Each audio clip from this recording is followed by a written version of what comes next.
Our emotions are powerful things. So are you giving power to your emotions? Today we want to talk all about emotional eating because for many, many women and men, emotional eating is how we really avoid feeling the way that our emotions are causing us to feel. And we just want to say that our emotions and our feelings are legit, they're real, but most of the time our feelings are not facts. That's right. I'm going to say, like you said, most of the time, probably 90% of the time, our feelings are not facts. Because we can think about so many examples where we don't want to feel.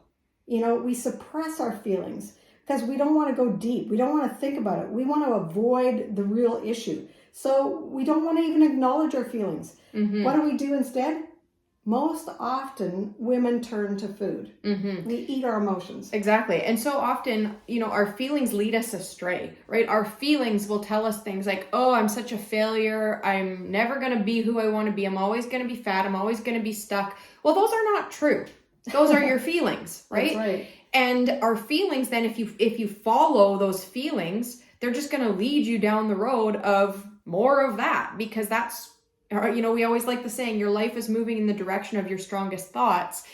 And so when you're thinking and feeling all of these things that are not true, they're legit feelings, right? We feel how we feel. We don't want to suppress our feelings. We want to acknowledge our feelings and then examine them. That's right.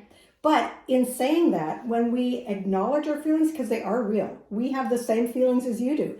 We have all this multiplicity of feelings. We have happy feelings, sad feelings, depressed feelings, stressed feelings. We have hungry feelings. Like even when you're hungry, that's a feeling. Mm-hmm. We have all these feelings, but so often when they're sad or we're angry, we think as believers, we're not allowed to have them. And so we judge ourselves instantly. We have to be able to acknowledge our feelings because they're real, and don't judge ourselves. We shouldn't be judging ourselves just because we're feeling it. We can take our thoughts, which lead to the feelings, we can take our thoughts captive so we don't continue down that negative road, like you're saying, Mm-hmm. but we have to acknowledge them because they're real. Well, and we need to examine our feelings and our emotions to really uncover, is what I'm feeling the truth, or is that the way that my brain and my mind are interpreting what's happening in the circumstances that are around? Or is it just a lie from the devil, and he has put these thoughts to turn into these bad feelings so that you are led astray? Mm-hmm. Because it's kind of like this example of, maybe you've heard this before, where it's like, if you start looking to buy a red Toyota car, all of a sudden you see red Toyota cars absolutely everywhere. Like when you drive down the road, it's all you see. That's right. Because you've started looking for it. That's were always there, the same amount. Yeah, I can say, not very long ago, we got a Rogue. It's a Nissan Rogue. But I'd never seen a Rogue before. Now I see them everywhere. Like every time I go for a drive, oh, there's another Rogue. Oh, there's another Rogue. They're quite a popular vehicle, but I had never seen them before. Actually, you'd never noticed them That's before. Right. And how so, we say that? Right? So our feelings are just like that too. When we start to look for more of what we're feeling, like if you're feeling down in the dumps, then you start to look for more and more and more reasons to be down in the dumps, and it just leads you further and further and further and further down that path. Just like you start looking for the Nissan Rogues, and all of a sudden they're everywhere. Yeah. Well, we can start to believe that the Rogues were never there, and all of a sudden, poof, they showed up when you decided to buy one. And it's the same thing. There were always difficult circumstances in our lives that we could choose to be down in the dumps about. But if we choose to continue to focus on that, we're just going to see more and more and more and more of it. And so we've got to learn how to examine those feelings and how to examine the circumstances and pick out the truth from God's word about what's going on, and then apply that to our life rather than just follow the feelings, because that's going to lead us astray. In saying that, we have to acknowledge our feelings. So when you first start to feel something, well, we have to first become aware, right? And then acknowledge them. But then ask yourself, like, how do you really feel? What is the sensation that is coming with your feeling? Like, if you're really stressed, maybe your heart is racing. I know mine races when I'm really stressed out. Or maybe you physically feel heavy. Yeah, like there's just a weight on your body that you a weight on your shoulders and you're just like so heavy. Maybe you have really hot cheeks. Maybe you feel like you want to scream. Maybe you feel like you have a pit in your stomach, like a rock sitting there in your stomach, right? We physically feel our emotions. And you probably, if you think about it, you know where you physically feel, especially stress. Most of us know how we physically feel with stress. Because stress actually gets stored in your body. It is a really bad thing to keep suppressing your feelings, to keep suppressing the emotions, because we make ourselves ill. It's really true. Like, we all know where the stress gets stored in our body. Some feel it in the neck, some feel it in the gut, like you say, some feel it in their back, some just feel it and they're so tired and they can't move forward. And as we talk about suppressing so many of those feelings, one of the biggest coping mechanisms that we have is emotional eating, right? Many people are just turning to food. Every time they feel something that they don't know how to manage, they don't know how to deal with it. So they just feed the feelings and suppress it that way, right? So think about yourself. The last time that you felt stressed out, did you head to the junk food cupboard? Did you head to the drive-thru? Did you head to the break room in the office and shovel a couple donuts in? What did you do? Did you hide and stuff your face with food? Did you go to alcohol and instead of having one glass of wine, you had 3? These are all ways that we feed our emotions, and it's time that we acknowledge them because they're real, but we need to have some coping mechanisms to deal with this so that we're not continually feeding our emotions. Because what that's doing is adding to our weight, it's making us sick, and it's keeping us stuck in that guilt and shame cycle of feeling like a failure. And so we really want to become aware of when we are doing that and of how we are actually suppressing our feelings and our emotions. And so today we thought it would be really valuable to actually talk about how do you release emotions, right? We don't think about that. We don't talk about that. And as we were just saying, we store the stress, we store the emotions in our body if we don't let it out. So if you're watching this video right now, we're just going to ask that you put in the chat, put in the comments, where does the stress go to in your body? Because we're all different.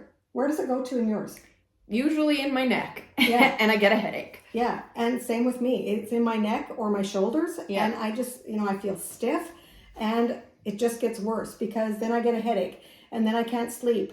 And you can see how it just snowballs. And pretty soon we're making ourselves ill. And we're not talking about having the ability to change your circumstances, right? You might have something very stressful going on in your life that's not going to go away anytime soon. That's right. But we can still learn how to manage the stress that we have. And so much of that is learning how to actually release the emotion from our bodies. And so before we give you the ways that we've come up with today that you can release your emotions, what we'd like to do is ask you to subscribe to our YouTube channel. We work really hard at creating content that helps you move forward in your life. And so you can do us a really big favor. It really helps us by subscribing and liking this video. It helps with all the algorithms. It helps with all of it. It's a free way to support us. So please do it. That's right. Do it right now. Okay, so let's go into coping mechanisms because as women and as believers, we know that we have everything we need. The Bible tells us that we can do all things through Christ. And sometimes that sounds so easy, and yet why are we struggling? It sounds so Christianese, so to speak, that's the word we use, and yet so many women are struggling with these issues. And we've been there too. And we still struggle with them. No one is exempt from hard circumstances. No one is exempt from feeling feelings and having emotions. God made us that way. That's right. We all have so many of them each and every day. So what we need is to learn how to cope with our feelings. Rather than feed our feelings, we have to feel our feelings, acknowledge them, not judge ourselves, but actually put some action into changing the way we're coping. And I think what you're saying there is apply grace, right? That's right. And so, I often like to think about our emotions get stored in our body And that's a physical thing, right? We've talked about physically feeling how we feel with stressors and emotions. And so if you think about that as a physiological thing happening, well, then what's a physiological way to get it out? And most of the ways that we can like release the emotions, release the stress are physical things that we do with our bodies. So we came up with a bit of a list today, and some of them might be like totally outlandish to you, and some of them you might go like, oh yeah, that makes sense. Okay, so I'm going to tell you a totally outlandish one first. And here it is. Maybe you physically need to scream. Now, that sounds outlandish. It does. You think that, oh, I'm a believer, I can't go and scream. But you know what? Sometimes your body might need to be released, your feelings might need to be released by screaming. And I'm going to give you a good example. My mother was a caretaker of her husband for 17 years. He had a brain injury. It was a very difficult journey for her. She didn't know how to cope. She didn't really have psychological help. She didn't know, we didn't have the internet. She didn't know how to go and Google, what do I do for this? Or yeah, there was not a lot of help. Yes, she saw her doctor, and that was not helpful. No, it wasn't really that helpful. Sometimes she went out into her backyard when her husband was in the house, my dad, and she literally screamed. And she said that was the only way she could let out her pent-up emotions. Because, get this, her friends didn't really believe her. They didn't believe that it was as bad and as stressful as it was. But she had to get the stress out of her body. Mm-hmm. And that was the only way at some times that she could think of. Was she a believer? Yes. Did she pray? She prayed constantly. But sometimes we just need that outer expression. Mm-hmm. And, even I'm just thinking as you say that, like the Bible talks about cry out to God. Crying out can be loud, That's right? It doesn't have to be a silent inside our head type thing. And she brought that to the Lord. She knew that she was screaming, and she cried out to the Lord. And he did give her 17 years helping her husband. That's a long time. So God did answer her prayer. And it just seems funny, that one especially, because, I have small kids. We teach kids not to scream. We teach kids not to do all of these things because we have to learn how to do them in appropriate ways. Like, you can't scream in the middle of the grocery store. That's right. Right? Like, as adults, we know that. But as children, we have to teach them where things are appropriate and where they are not. And, I'll just go into two of the other examples that we have here are like fighting or punching, right? And you see those outward expressions from a lot of people who are not well, right? They start fights because they don't know what to do with all that emotional energy that's going on inside of their bodies. And again, for us, we need to do those things in safe places. And I'm not saying fighting is a good one, but like punching, you've heard of people say that they go punch their pillow. That's right. Right? And so there can be appropriate ways for us to release that emotion that maybe you have always thought of as inappropriate because that's what you taught your kids they could not do, or that's what you were taught you could not do. But we have to learn how to release those emotions in appropriate ways. And often those are these physical things that we've said are bad, and they can be very bad. Yes. But they don't have to be bad. And maybe screaming and punching is not your way. And that's okay. Because they are certainly not everyone's way. Right. And I'm going to say that's not my way. But screaming was my mom's way. That's what worked for her. Because, she had a certain amount of time, and she had to do it in that amount of time. She couldn't take off and go for a walk for an hour because she couldn't leave her husband. But there are other ways of coping as well. That made me feel a little bit more like you. That's right. So let's talk about those. One way that we wrote down is talking about it, right? Having a trusted person. Maybe it's a mental health professional. Maybe it's a good friend. Maybe it's your spouse who you can talk to about all of the stuff, right? That's a physical expression as well. And talk therapy is really, really healthy. It's really good to have a trusted friend. But if you don't have that trusted friend, well, then you need another way, right? Exactly. So another way is to release tears.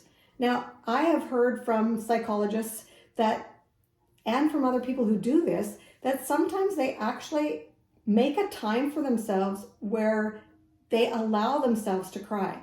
Like, maybe you've never heard of this and it sounds really strange, but maybe crying in the shower is a time where you can go and cry. I know I have a friend who she goes into the shower and cries because she doesn't want her husband to see her crying, but she cries in the shower.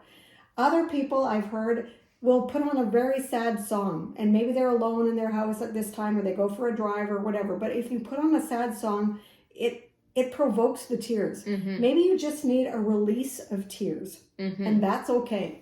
Exactly. Another couple ideas are laughing. Laughter, we know, is like the best medicine, but that's another like release. And we feel so good when we have a good laugh, right? And so even with that, like you're saying, schedule a time for it. Pick up a funny comic book that you like, or pick up your phone and look for cute little animal memes that make you laugh, right? There's so many ways that we can like incorporate laughter, but we have to choose to do it. And another way is journaling, getting your thoughts down on paper. Yeah, and I have another way. Like journaling is a great one. I love to journal. That's one of the ways I like to do it. Another one is maybe you're a hugger. Maybe you're a touchy-feely type of person, and maybe having a hug allows you to just make that great big sigh that needs to come out. Like, it just allows the pent-up emotion to be released. And along that same line, sex is another way to release emotion. And obviously as believers, we want to do that within the, confines of a marriage and all of that. But that's another release of emotion. And one, I don't think we've talked about exercise. No, I don't think we did, which is our favorite one. That's right. I think that when you have so much emotion going on, taking yourself out for a good brisk walk, or maybe you like to jog, or maybe you like to go to the gym, maybe you like to lift weights, maybe you like to do home workouts, whatever. Physical exercise is one of the healthiest things you can do for your body to release all of those feelings. Why don't you go ahead also and tell us in the comments section which physical release of emotion you find works best for you, because everybody's different and that's okay. And if you have a different one, put that one in. Yeah, exactly. It's always good to have new ideas. I think the point really here is that we want to learn how to manage our emotions, how to manage the stress in our life instead of just turning to food. And at the center of it all, before we do any of these things, we want to surrender it to God. That's really the first step. And sometimes we forget that. Sometimes in the midst of our feelings, we forget that we need to bring it to God because He knows. And again, our feelings are not facts. Our feelings often tell us things like we're alone, or like it's never going to work out, or, all of these lies. But we know that God has good plans for our life. He tells us that in Jeremiah 29:11. They may not be the plans that you and I want for our lives, but they're good plans. And He's working out all of the details for good for those of us who love Him. That's right. And so rather than feed your emotions, we want to begin to feel our emotions. And we know that as women of faith, turning to God is the first thing we have to do. Even when we're tempted to go to food first, we know that God is our source for everything. We know that God is our comfort. God is our strength. God is our peace. God is our love. God is there with us to help us relieve the stress. God is powerful enough. He's strong enough. He's great enough. He's everything that we need. And He can handle us bringing our feelings to Him. Like, He's capable of handling our feelings. More than capable, exactly. So if this information is kind of like sending off those light bulb moments for you, going like, yeah, I really need to work on creating a healthy relationship with food and learning how to manage my feelings, we would love to invite you to check out our Food Freedom Workshop. It's really all about learning how to create a healthy relationship with food and how to grow closer to God and learn how to love who He created you to be. So check out the link. It's in the description area. We know that we have had hundreds, actually thousands of women through our Food Freedom Workshop, and it has helped so many women learn to find freedom with food. They have learned to feel their emotions rather than feed their emotions, and that's what we all want to do. Mm-hmm. So we always like to end these videos by saying, treat your body like a temple, not a trash can.